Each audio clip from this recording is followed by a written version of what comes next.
চার দফা দাবিকে সামনে রেখে গোর্খা বস্তিস্থিত জনজাতি কল্যাণ দপ্তরে ডেপুটেশন প্রদান করে টিএসইউ ছাত্র সংগঠন। শুক্রবার সংগঠনের এক প্রতিনিধি দল জনজাতি দপ্তরের অধিকর্তার নিকটে চার দফা দাবি সম্বলিত একটি স্মারকলিপি পেশ করে।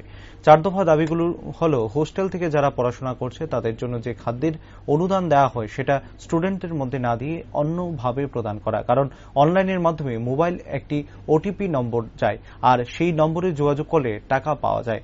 প্রতিনিধি দলের বক্তব্য, এখানে গ্রামগঞ্জে অনেক জনজাতিদের কাছে মোবাইল নেই। সঠিক সময়ে স্টাইপেন্ড এবং স্কলারশিপ প্রদান করতে হবে, কারণ এর উপর ভিত্তি করে বেশিরভাগ ছাত্রছাত্রী বিভিন্ন ধরনের কোর্সে পড়াশোনা করছে। উপজাতি ছাত্রছাত্রীদের মধ্যে স্কলারশিপ আবেদনের সময় হোস্টেলার এবং ডে স্কলার এই দুটোর মধ্যে বিভ্রান্তি ছড়াচ্ছে। এই বিষয়ে অবিলম্বে নিরসন করতে হবে।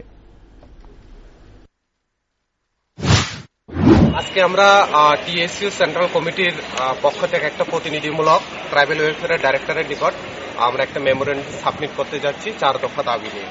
এই 4 দফা দাবিগুলোর মধ্যে প্রথম যেটা দাবি হলো, আপনারা সবাই জানেন যারা হোস্টেলে এসটি এসসি পড়াশোনা করছে, বিশেষ করে এসটি ছাত্রছাত্রীরা বিগত বামফ্রন্ট সরকারের আমলে তাদের হোস্টেল ওয়ার্ডেন যারা ছিল তাদের মারফত তাদেরকে যে হোস্টেলের মেস বা তাদের খাওয়া দাওয়ার জন্য যে আর্থিক সাহায্য দেওয়া হতো, কিন্তু আমরা দেখতে পেয়েছি এই সরকারের পর নতুন যেটা এই ঘোষণা হতে যাচ্ছে 2023-এ, যে যারা ছাত্রছাত্রীরা রয়েছে প্রথমে অভিভাবকের মোবাইলে একটা ওটিপি যাবে, ওই ওটিপি সাবমিট করার পরে ছাত্রের অ্যাকাউন্টে সে টাকাটা ঢুকবে।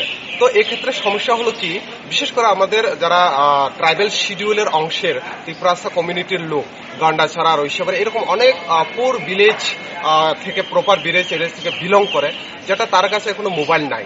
তো তাদের কাছে যদি ওটিপি না যায় তাহলে এই টাকাটা তাদের কাছে আর পাওয়ার সুযোগ থাকবে না।